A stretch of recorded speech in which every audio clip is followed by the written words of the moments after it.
पर ये देश हित में जान अटकी हुई है, सांस अटकी हुई है सरकारी कर्मचारियों की अबे दुबे, पैसे तो मिलेंगे नहीं, ये तो साफ हो गया। तो मैं राजस्थान में सरकारी कर्मचारी हूं या छत्तीसगढ़ में या हिमाचल में, मैं आ जाता हूं पुरानी पेंशन योजना में, तो आप मुझे रिटायरमेंट, फर्ज कीजिए 12 साल बचे हुए हैं मेरी रिटायरमेंट की, आधी तनख्वाह दे देंगे मेरी पेंशन के तौर पर, जो मेरी आखिरी आधी तनख्वाह होगी। संदीप चौधरी जी, कुछ चीजों को देश के सामने आपका बहुत बड़ा शो है, करोड़ों दर्शक देखते हैं। पहली बात बता दूं, कांग्रेस सरकार प्रतिबद्ध है, जहां जहां हमने घोषणा की है, जहां लागू की है, वहां पूरी प्रतिबद्धता के साथ हम पुरानी पेंशन योजना को लागू करेंगे। हमारे मुख्यमंत्रियों ने एक सवाल पूछा जिसका जवाब नहीं दिया निर्मला सीतारमण जी ने। उन्होंने पूछा कि एनपीएस का पैसा क्या अदानी जी की कंपनियों में लगा दिया है जो आप देश को नहीं देना चाहते, बताइए। एक और खुलासा होना चाहिए। देखिए, 2004 के बाद 2005 से जिन लोगों ने इस एनपीएस को ऑप्ट किया है वो 28 से 30 साल बाद रिटायर होंगे। मतलब जो अगर आज वो ओपीएस को ज्वाइन कर भी लेते हैं तो उनको भुगतान 2035 के आसपास करना पड़ेगा। बिल्कुल तो जो झूठ परोसा जा रहा है कि स्टेट्स बर्बाद हो जाएगी, उस पर साफ बात हो जानी चाहिए। अब 2024 में निर्मला सीतारमण जी नहीं, यहां रोकूंगा 1 मिनट अभय भाई। मतलब बर्बाद हो जाएंगे तो बर्बादी की तैयारी करेंगे, 2035 में पूरा बर्बाद करेंगे। अभी कुछ नहीं हो रहा, कर्जे का घी लीजिए, पी लीजिए। बहुत अच्छा सवाल आपने पूछा। देखिए, 7 शेड्यूल में स्टेट लिस्ट में ये राज्यों का अधिकार है पेंशन। आपको क्या लगता है कि देश के सभी राज्य इससे बाहर हो गए? वेस्ट बंगाल अभी इसमें है, त्रिपुरा अभी इसमें है, केरला ने 2013 में छोड़ा, छत्तीसगढ़ ने 2012 में छोड़ा, नॉर्थ ईस्ट की स्टेट्स ने 2010 में इसको छोड़ा। कोई बर्बाद होने वाला नहीं है। ये सब सिर्फ इसलिए कहा जा रहा है कि प्रतिपक्षी दलों की सरकारों को ये सिर्फ बदनाम कर सके। इनके दल क्यों कह रहे हैं? महाराष्ट्र में अभी 4 चुनाव हुए हैं, 5 एमएलसी के, 4 बुरी तरह हार गए। देवेंद्र फडणवीस जी अमरावती, उनका खास आदमी था, वो बुरी तरह हारा। नागपुर जहां मुख्यालय आरएसएस का, वहां 3 साल से लगातार हार रहे हैं और इस बार बहुत बुरी तरह हार रही है। इनको डर लग गया हरियाणा में भी जिस प्रकार प्रदर्शन हुआ। अरे साहब, ये राजनीतिकरण नहीं है, ये मानवीयकरण है। आप सांसद हैं अपराजिता जी, आप कह दीजिए, इस टेलीविजन पर घोषणा कर दीजिए आज कि मैं त्यागती हूं, मैं नई ओल्ड पेंशन स्कीम में कोई पेंशन की हकदार रहूंगी, मेरे सारे सांसद भारतीय जनता पार्टी के जितने विधायक हैं सब त्यागते हैं। क्यों? आपके लिए तो ये मानवीय हो गया, बाकी शासकीय कर्मचारियों के लिए राजनीतिकरण हो गया।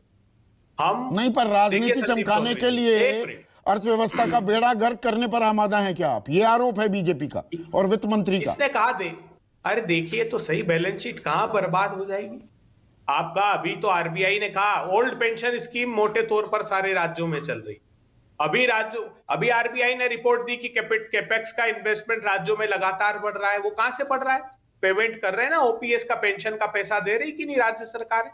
बताइए कौन सा बर्डन आ गया 2005 के बाद? कितने कर्मचारी? मेरे मूल सवाल का जवाब नहीं दिया अबे भाई। फर्ज कीजिए, और आपने और उसको सरलीकरण कर दिया। वही बात मैं कह रहा था, कोई 2005 में आया इस स्कीम में, नई नौकरी लगी, 18 साल हो गए, 35-36 से पहले वो सेवानिवृत्त नहीं होगा। वो एनपीएस में पैसा डाल चुका है 18 साल। वो राजस्थान में हो, छत्तीसगढ़ में हो, हिमाचल प्रदेश में हो, वो पुरानी पेंशन में आता है तो वो नई पेंशन का जो उसका पैसा है वो मिलेगा नहीं। दोबारा से he will start from the beginning, शुरू से शुरू करेगा। तो वो 12 साल की नौकरी पर आप उसको आखिरी तनख्वाह का आधा दे देंगे पेंशन के तौर पर? क्या आप ये गारंटी दे सकते हैं? बहुत अच्छा सवाल आपने किया। देखिए, मैं सरकारों की तरफ से नहीं कह रहा हूं, मेरा जो परसेप्शन है इसको लेकर वो मैं आपको बता रहा हूं। मैं किसी विषय विशेषज्ञता के आधार पर नहीं कह रहा हूं, एक आम नागरिक जो समझ सकता है उस भाषा में बता रहा हूं। देखिए, 2 इसके समाधान है। एक तो जो महंगाई के नाम पर प्याज नहीं खाने वाली हमारी वित्त मंत्री है, वो 24 के बाद वित्त मंत्री नहीं रहेंगी, समाधान हो जाएगा। केंद्र में जो सरकार सब लोगों की आएगी वो पैसा राज्यों को दे देगी। एक दूसरा, उन कर्मचारियों को एफिडेविट फाइल अगर कर दें वो कि हम अब एनपीएस में नहीं रहना चाहते हैं, तो राज्यांश जो है, राज्य अपनी तरफ से जो जमा कर रहे हैं आज से ही वो बंद हो जाएगा। जैसे मध्य प्रदेश में 435 करोड़ रुपए जमा करना पड़ रहा है उनको एनपीएस का, वो बंद कर देंगे पर मंथ, वैसे ही सारे स्टेट्स बंद कर देंगे और उनकी मैच्योरिटी पर जो पैसा मिलेगा वो राज्य सरकार के पास आ जाएगा और ये पैसा उनको पेंशन का 50% राज्य सरकारें देना प्रारंभ कर देगी। ये बहुत सरल और साधारण समाधान है। आप सरकारी कर्मचारी होते, आप इसी तर्क पर खुद भरोसा करते? नहीं, क्यों नहीं करते? ये राज्य सरकार, भाई राज्य सरकार अगर आपको कमिट कर रही है तो पूरी तरह राज्य सरकार पर भरोसा करेंगे ही कर्मचारी, उनके कर्मचारी। आज आपकी सरकार है, कल किसी और की सरकार आ गई, अधर में अटका रहेगा सरकारी कर्मचारी। वही है उसकी जमा जोखू, और कुछ नहीं है उसके पास। देखिए राज्य सरकार, बुढ़ापे का सहारा यही पेंशन है।